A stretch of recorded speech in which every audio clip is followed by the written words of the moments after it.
तो तू भी बैठ जा बेटा, तेरा भी हो गया ये सेट मामला। मैं हास्य व्यंग का कवि हूँ। खुर्जा मेरा घर है। बहुत लंबे अंतराल के बाद आपके शहर में आना हुआ है। मैं जैन समाज को बहुत बधाई देता हूँ। ऐसा स्वर्ण यात्रा रथ महोत्सव, मैं सच बता रहा हूँ मुकेश जी, दिल्ली के बड़े बड़े मैंने जैन समाज के कार्यक्रम देखे हैं, लेकिन इतना भव्य पांडाल और इतना बड़ा उत्सव दिल्ली में भी नहीं होता है। इसके लिए खुर्जा जैन समाज को जितनी बधाई दी जाए उतनी कम है। निश्चित रूप से महत्वपूर्ण ये नहीं है कि 10 साल बाद हुआ या 11 साल बाद हुआ, लेकिन आप लोगों ने इतिहास बनाया। और जैन समाज का आदमी सारे काम बड़े तरीके से करता है।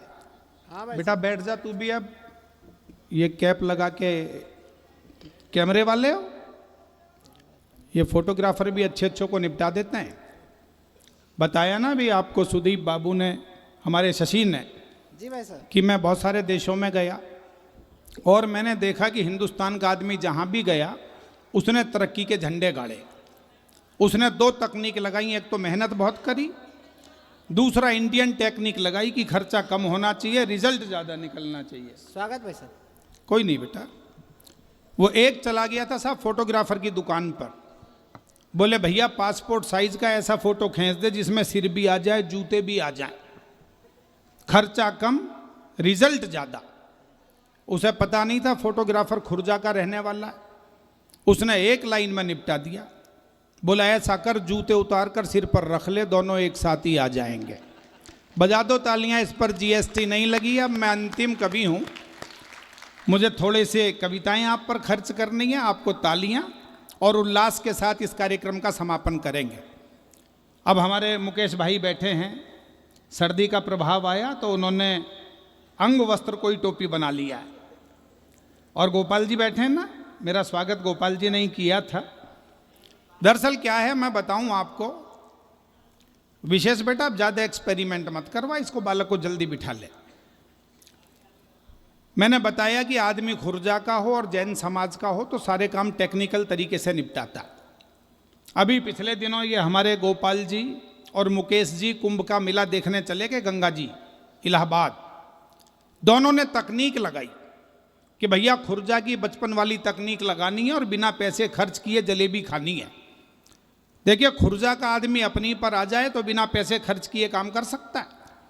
गोपाल जी गए जलेबी वाले के पास, बोले भैया 250 ग्राम जलेबी दे दे। पीछे पीछे मुकेश जैन जी भी चले गए, 250 ग्राम जलेबी मुझे भी दे दे। अच्छा उसको पता नहीं कि दोनों बचपन के एक दूसरे को जानने वाले। थोड़ी देर में गोपाल जी ने कहा भी तेरे यहाँ भीड़ भाड़ बहुत है, इस भीड़ भाड़ के चक्कर में मैंने जो तुझे 100 रुपये दिए वो मत भूल जाना तू। जलेबी वाला बोला भाई साहब आपने तो 100 रुपये नहीं दिए। तब तक मुकेश जी बोले भाई तुम अपने झगड़े में मेरे 500 रुपये मत भूल जाना। बजा दो तालियां। मैंने कहा ना थोड़ी सी सर्दी भगा लो। अब जलेबी वाले ने मुकेश भाई की तरफ मुड़कर देखा, बोले यार पैसे तो आपने भी नहीं दिए। फिर उसने सोचा कि सबके ही मना करूंगा तो ये बाकी जो ग्राहक हैं ये कहेंगे भी सब झूठ नहीं बोल सकते, ये जलेबी वाला ही झूठ बोल रहा है। उसने सोचा कम नुकसान पे मामला निपटाओ। गोपाल जी की तरफ देखकर बोला याद आ गया आपने 100 रुपये दिए थे। मुकेश भाई की तरफ देखकर बोला आपने 500 रुपये नहीं दिए। बात कसम धर्म पर आ गई तो इन्होंने खुर्जे की तरफ से जो कसम खाई, आप समझ जाओ मेरा इशारा, तो एक बार थोड़ी सी तालियां जरूर बजा देना। इन्होंने कहा कि मैं गंगा जी के घाट पर हाथ में गंगा जल लेकर कसम खाकर कहता हूं जैसे पैसे इसने दिए वैसे ही मैंने भी दिए। तो देखिए 2-3 छंद मुक्तक सुनाता हूं आपको। मैंने बताया मैं हास्य व्यंग का कवि हूं और हास्य व्यंग विसंगति से पैदा होता है। मैं तो अभी पिछले दिनों शंभू दिल्ली यूनिवर्सिटी में घूम रहा था, बिल्कुल नया शेर सुना रहा हूं। उधर से एक सज्जन आते हुए टकरा गए, बोले इधर से मेरी लड़की को जाते हुए देखा है क्या? मैंने कहा लड़की वड़की कोई नहीं थी, हाफ पैंट में एक सिगरेट पीता हुआ एक लड़का जा रहा था। बोले वही तो मेरी लड़की थी। मैंने कहा आप उसके बाप हैं क्या? बोले शटअप, मैं उसकी माँ हूँ। स्थिति यह है, लड़के लड़की को छोड़ दो, माँ बाप तक का पता नहीं लग रहा है। वहीं एक और लड़का लड़की बैठे थे। अचानक लड़के ने लड़की से कह दिया, आज की शाम तेरी जुल्फों की छाँव में आराम करना चाहता हूँ। इतना सुनते ही लड़की ने नकली बाल उतार के हाथ में पकड़ा दिए। बोले शाम छोड़, तू 1 महीने तक आराम कर लियो, मुझे भी कोई जल्दी नहीं है। बजा दो ठंड में थोड़ी सी तालियां, 2-3 छंद सुनाता हूँ। मैं दिल्ली से आपके बीच आया हूँ। शंभू और हम बहुत बातचीत करते रहते हैं। अभी पिछले दिनों वहाँ विधानसभा के चुनाव हुए तो एक सज्जन मेरे पास आ गए। बोले प्रवीण जी, मुझे एमएलए का इलेक्शन लड़ना है। मैंने कहा भी 10-20 करोड़ रुपए हैं तेरे पास? बोले जी वो तो नहीं है। मैंने कहा कुछ बड़े लोगों में उठना बैठना है? बोले वो भी नहीं है। मैंने कहा किसी के सुख दुख में जाता है? बोले जी कहीं नहीं जाता, मैं तो अपने घर में पड़ा रहता हूँ खटिया पर। एमएलए का इलेक्शन लड़ना है मुझे। तो मैंने कहा भैया लड़ ले, पर चुनाव के बाद तू कहाँ मिलेगा? मेरी 4 पंक्ति सुन ले। 2-3 मुक्तक सुना रहा हूँ हास्य रस के। निवेदन यही है, सर्दी बढ़ गई है, कवियों को भी लग रही है, मुझे भी लग रही है। ये तो अपना कैप अपनी जेब में रख के ले आए थे, मेरा भी गाड़ी में ही है। तो जरा ठंड थोड़ी सी देर भगाते हैं, 5-7 मिनट के साथ में। अच्छा लगे तो थोड़ी सी मोहब्बत, थोड़ी सी तालियां पहुंचेंगी मेरे पास तक तो मुझे अच्छा लगेगा। सुनाता हूँ। स्वागत है भैया। 10-20 लोग नहीं तेरे पीछे, ये सारा संसार पड़ेगा। कुछ भी नहीं है, चुनाव लड़ेगा। ओ 10-20 लोग नहीं तेरे पीछे, ये सारा संसार पड़ेगा। जब तक सारे नहीं बजाएंगे। 10-20 लोग नहीं तेरे पीछे, ये सारा संसार पड़ेगा। इससे पीछा छुड़ाएगा कब तक, ये पीछे बार बार पड़ेगा। इससे पीछा छुड़ाएगा कब तक, ये पीछे बार बार पड़ेगा। ओ यदि कुछ भी नहीं पास तेरे, तो बाद में चुनावों के, संभालें पंक्ति को। ओ यदि कुछ भी नहीं पास तेरे, तो बाद में चुनावों के, तुझे मुंडन कराने को सीधे ही जग जाना हरिद्वार पड़ेगा। तुझे मुंडन कराने को सीधे ही जाना हरिद्वार पड़ेगा। तुझे मुंडन कराने को सीधे ही जाना हरिद्वार पड़ेगा। एक और मुक्तक सुनाता हूँ, क्योंकि मैंने व्यंग में पीएचडी की और व्यंग इशारे की भाषा का नाम है। एक इशारा करता हूँ, सुनिएगा। स्वागत भैया। बेटा तू कहाँ देख रहा है राजा मुन्ना? उधर कोई बालक सो गया? क्या हुआ बेटा? चलो इधर देखो, ऐसा कुछ बच्चे को कुछ विशेष दिख रहा है उधर। क्या हुआ बेटा? अच्छा कोई नहीं, सोने दो। योगी बाबा ये बोले सदा ही माँ भारती के गीत गाऊंगा। अब मैं बार बार नहीं कहूंगा, आप बजाएं तो ठीक, ना बजाएं तो ठीक। योगी बाबा ये बोले सदा ही माँ भारती के गीत गाऊंगा। रामदेव बाबा बोले सिखाकर मैं योग वाली रीत जाऊंगा। इन्हें लंबी उम्र देना दाता, मोदी जी बोले ईश्वर से।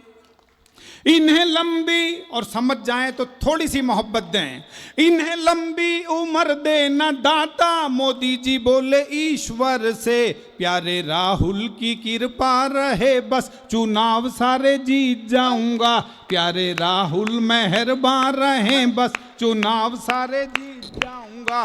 प्यारे राहुल की कृपा रहे बस। अब मैं जान गया हूं मुकेश जी कौन सी पार्टी से जुड़े हुए हैं, ये पता लग जाता है। एक मुक्तक और सुनिएगा। स्वागत भैया। बहुत मेरे मन का है और एक ताजा घटना की तरफ मैंने इशारा किया है। बकरे को लगाना बचेगा, ये भाव उसमें ईद लाई है। उसे देखूं तो डर मुझे लगता, ना जाने कैसी दीद लाई है। वो खुद के घर में भी घुसते हुए अब हमारे पैर कांप रहे हैं। बीबी कल ही बाजार से हमारी एक नीला ड्रम खरीद लाई है। बीबी जरा हाथ उठाकर बजा दीजिए। बीबी कल ही बाजार से हमारी एक नीला ड्रम खरीद लाई है, बीबी कल ही बाजार से हमारी। एक मुक्तक और सुनाता हूँ, आप अच्छा सुन रहे हैं। हिंदी बड़ी समृद्ध भाषा है और इसमें मैंने हिंदी की कविता में अंग्रेजी के काफियों का प्रयोग किया है। वाह, सुनिएगा, आपको आनंद आएगा। बढ़िया बढ़िया डॉक्टर साहब। माँ ये बोली कि लगता था मुझको कि जेंटल हो गया है वो जेंटल? कौन? आहा, माँ ये बोली कि लगता था मुझको कि जेंटल हो गया है वो, दादी बाबा पे कुछ यूं गया है, पेरेंटल हो गया है वो। वाह, ओ जिस बेटे को सज्जन बनाने में लगे मुझे 25 बरस। आहा, अगली पंक्ति पर मोहब्बत चाहिए आपकी। और जिस बेटे को सज्जन बनाने में लगे मुझे 25 बरस, मिलके बीबी से 25 मिनट में ही मेंटल हो गया है वो, मिलके बीबी से 25 मिनट में ही मेंटल हो गया है वो, मिलके बीबी से 25 मिनट में ही मेंटल हो गया है वो। जैसा शशि भाई ने बताया, मैंने बहुत रंगों में कविताएं लिखी स्वागत डॉक्टर साहब। और हर कवि का मन करता है तब पढ़ ले जब बहुत सारी भीड़ हो, लेकिन मेरे गुरुजी ने कहा कि इससे फर्क नहीं पड़ता कि भीड़ है या कम लोग हैं, आपको अपना अच्छा सुनाना है और अच्छे मन वाले 4 लोग भी हैं तो। और सबसे बड़ी मेहनत आज इस कार्यक्रम में जो की वो हमारे स्वयं श्रीवास्तव ने की, संयोजन में भी की और पमार जी के बाद जब लग रहा था एक बार कवि सम्मेलन समापन की तरफ जा रहा है तो जो उन्होंने श्रेष्ठ काव्य पाठ किया और बहुत मन के साथ किया, तो एक बार जरा स्वयं श्रीवास्तव के लिए भी आपकी तालियां बनती हैं, बजनी चाहिए। वो अपने तेवर के अलग तरह के गीतकार हैं और उनके तेवर से पूरी दुनिया प्रभावित है। 2-3 मुक्तक सुनाता हूँ जहाँ जिस मन से आप बैठे हैं। मैंने दोस्तों कभी यूं भी लिखा था कि समय था वो भी जब हर ओर अच्छे लोग रहते थे। आहा, आहा, आहा, एहसास आप तक पहुंचे तो उस तक मुझे जरूर पहुंचा दें। बढ़िया बढ़िया डॉक्टर शशि बाबू, आहा, समय था वो भी जब हर ओर अच्छे लोग रहते थे, जलन नफरत घुटन से दूर ऐसे लोग रहते थे, यहां महलों में भी पसरा है अब तो झूठ का साया, कभी कच्चे मकानों में भी सच्चे लोग रहते। वाह वाह वाह, तालियां कम हैं खुर्जा वालों। मैंने कहा कि 5-7 मिनट, सर्दी है तो अपने हाथ अपने शॉल से बाहर निकालिएगा। एक मुक्तक और सुनाता हूं, मेरा इन दिनों का मेरे मन की 4 पंक्तियां हैं और ये मैं शशि भाई को भेंट करता हूं, स्वागत भैया, स्वागत। उनकी मोहब्बत, उनका इतना सफल संचालन। और ये कहता हूं कि खरे करता है सारे काम, आहा, आहा, आहा, कुछ खोटा नहीं करता। वाह, पहली बार सुनोगे, स्वयं इन पंक्तियों पर तुम्हारा भी ध्यान चाहूंगा। बढ़िया बात है भाई साहब। खरे करता है सारे काम, कभी खोटा नहीं। कुछ खोटा नहीं करता, अहम का अपने चारों ओर परकोटा नहीं करता, बड़ा है आदमी सच में वही किरदार से अपने, जो अपने सामने वाले का कद छोटा नहीं वाह, क्या बात है भाई साहब। जो दूसरों का कद छोटा करके बड़ा बनता है वो कहने को बड़ा हो सकता है, उसका किरदार बड़ा नहीं हो डॉक्टर सकता। साहब, कभी कभी की बात नहीं है। हाँ, आहा, एक मुक्तक और सुनिएगा, मेरी बहुत पसंद की पंक्तियां हैं और कहता हूं कि जाने कितने अनुभवों का है यही बस सार अंतिम। आय हाय आय हाय आय हाय, बहुत सारे मेरे मित्रों ने इसकी डीपी लगाई। मेरी बिटिया, उसने MBBS डॉक्टर किया है, पढ़ाई का प्रेशर बच्चों पर आ जाता है, लेकिन उसने कहा डैडी आपकी 4 पंक्तियां मेरी पढ़ने की टेबल के साथ में लगी रहती हैं, उन्हें देख लेती हूं तो प्रेशर खत्म हो जाता है। सुनिएगा, मैं आपको सौंपता हूं इस जैन समाज के मंच से जो सबसे अच्छा मेरे पास है। कहता हूं कि जाने कितने अनुभवों का है यही बस सार अंतिम, वाह, तोड़ना मत मन के रिश्तों का कभी भी तार अंतिम, जिंदगी की उलझनों से जूझ के जाना ये मैंने, ना कोई भी जीत अंतिम ना कोई भी हार अंतिम। जाने कितने अनुभवों का है यही बस सार अंतिम, तोड़ना मत मन के रिश्तों का कभी भी तार अंतिम। एक एक मिनट की दो छोटी छोटी कविताएं और सुनाता हूं, 3-4 मिनट हो, अब कृपया उठिएगा नहीं। स्वागत भैया। एक ऐसी कविता सुनाता हूं जो मेरे मंच पर आप में से किसी ने भी नहीं सुनी है, पहली बार सुना रहा हूं खुर्जा के इस मंच से। मैंने कहा आने जाने का क्रम है, मैं तो मुझ पर फर्क नहीं पड़ता अब इन चीज़ों से, 35 साल हो गए मंच पर सुनाते हुए। बहन जी बस 3-4 मिनट और बैठिएगा। स्वागत भैया। जो बहन जी मेरे सम्मान में खड़ी हो गई हैं, मैंने आपका सम्मान स्वीकार कर लिया। अच्छा मुकेश जी की, अच्छा तो वो जरा खड़े होकर देख रही हैं कि मुकेश जी यहीं हैं या कहीं और निकल गए। अब फालतू बात नहीं कर रहा हूं, कविता सुनिएगा। स्वागत भैया। इंसान कभी बदलना चाहता है अपनी जुबान। इंसान, ध्यान चाहूंगा इन सब छोटे भाइयों का। मैं अब उम्र में सबसे बड़ा मैं ही बैठा हूं यहाँ।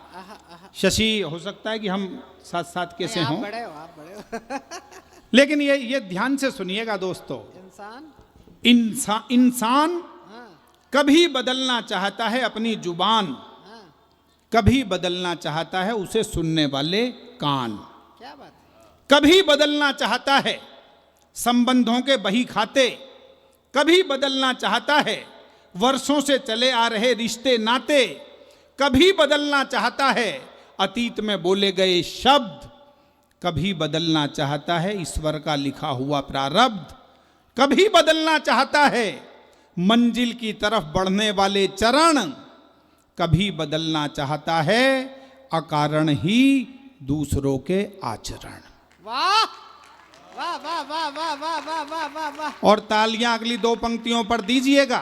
कभी बदलना चाहता है दूसरों, मंजिल की तरफ बढ़ने वाले चरण, कभी बदलना चाहता है अकारण ही दूसरों के आचरण, फिर भी उसके भीतर रहता है दुख का भाव, क्योंकि सब कुछ बदलवाने के बाद भी वो नहीं बदलना चाहता अपना खुद का स्वभाव। वाह, वो नहीं बदलना चाहता अच्छा है भैया। अपना वाह, वाह, वाह, वाह। खुद का स्वभाव स्वभाव। अंतिम। 2-3 मुक्तक सुनाता हूं और इस कवि सम्मेलन का समापन करते हैं। फूफा जी भी नजर आ रहे हैं मुझे, उन्हें भी प्रणाम करता हूं। अब जाते जाते जाइएगा मत, यदि खड़े हो रहे हैं तो खड़े होकर सुन लीजिएगा मेरे नजदीक आके। स्वागत हो जाइएगा, सब खड़े हो जाइएगा, बस समापन कर रहे हैं। और जाइएगा मत, थोड़ा सा मेरे नजदीक आ जाइएगा। 3-4 मिनट। हाँ आप सब भी आ जाओ, बस समापन ही कर रहे हैं। तुम लोग मुझे छोड़ के सब लोग जाइएगा मत, मेरा निवेदन है जाइएगा मत। जो सबसे अच्छा है उसके साथ इस स्वर्ण यात्रा महोत्सव का समापन करेंगे। आ जाइएगा थोड़े से नजदीक, 2-3 मिनट। और मैंने निवेदन कर दिया गेट से बाहर कोई नहीं जाएगा, आपको कसम है आज के इस कवि सम्मेलन की। मेरे साथ रहिएगा। कटेंगे जिंदगी के पाप सारे ही इसे पढ़कर। जिंदगी के पाप सारे तालियों के ही साथ इसे मिलकर। मुकेश जी आ जाओ, नजदीक आ जाओ।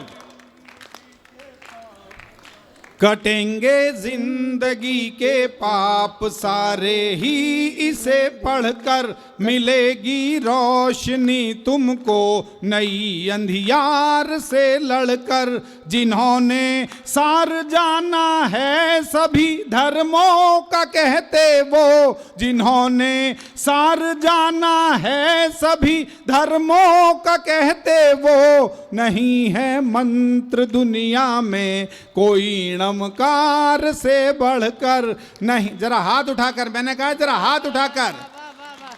नहीं है मंत्र दुनिया में कोई नमकार से बढ़कर, नहीं है। जहां पीछे खड़े हैं वहीं सही बजाइए। नहीं है मंत्र दुनिया में कोई नमकार से बढ़कर, नहीं है मंत्र दुनिया में कोई नमकार से बढ़कर। अगला मुक्तक सुनाता हूं। वो जीवन की हर एक सरगम से ही संगीत लेते हैं, वो जीवन की हर एक सरगम से ही संगीत लेते हैं, मिटाकर नफरतों को सारे जग को प्रीत देते हैं। नहीं उनको जरूरत जिंदगी में धन की वैभव की। जरा अगली पंक्ति पर जयकारा लगना चाहिए भगवान महावीर स्वामी के नाम का। नहीं उनको जरूरत जिंदगी में धन की वैभव की, मुनि पिच्छी कमंडल से ही दुनिया जीत लेते हैं, मुनि पिच्छी कमंडल से ही दुनिया जीत लेते हैं, मुनि पिच्छी कमंडल से ही दुनिया जीत लेते हैं। और जो हमारे शंभू ने कहा कि मैं शाकाहार को अपनाता हूँ अमेरिका में भी, तो यूँ कहता हूँ, मिटाकर नफरतों को जिंदगी में प्यार अपना लो, हैं जितने जैन आगम उन सभी का सार अपना लो। अगर तुम चाहते हो मन से ही भगवान को पाना, कसम खाकर इसी पल से ही शाकाहार अपना लो, कसम खाकर। जरा हाथ उठाकर, जरा अंतिम 3-4 मिनट हैं।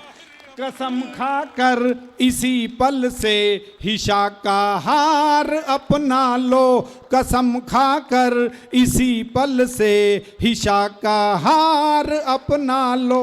एक विशेष मुक्तक सुनाता हूं। मुकेश जी, मैंने ब्राह्मण परिवार में जन्म लिया, लेकिन जैन पाठशाला में मेरी पढ़ाई हुई।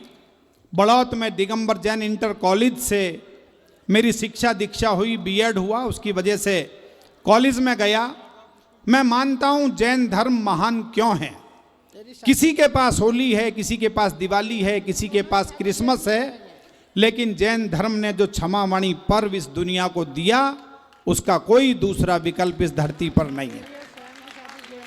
मैं सच बता रहा हूं, मेरा जन्मदिन आता है 12 नवंबर को, झूठ नहीं बोलता इस माइक से। मैं उसे भी क्षमावाणी पर्व की तरह से मनाता हूं कि पिछले वर्ष में जो गलतियां हुई हैं अपने सब बड़ों से माफी मांगता हूं। हाँ भैया, पंक्तियां सुनाता हूं। अभी नहीं, लिफाफे में दे रहे हैं। मुकेश जी, अब तो 2 मिनट में खत्म ही कर रहे हैं ना। चल बेटा, ले बेटा, ले ले। जा बेटा, मम्मी के पास जा।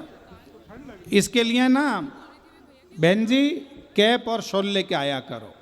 सुनाता हूं, अब साथ रहिएगा मेरे। बस 2 मुक्तक हैं और समापन है। शशि तू भी आजा, खत्म कर ही रहे ना अब तो। क्या किसी से वैर हो दिल में अगर तो माफ कर देना। आजा मेरे बराबर में आ।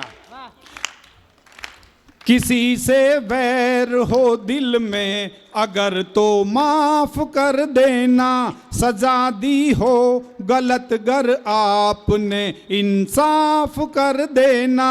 सजा, जरा सारे बजा दीजिए एक बार तालियां, इतनी बड़ी यात्रा का।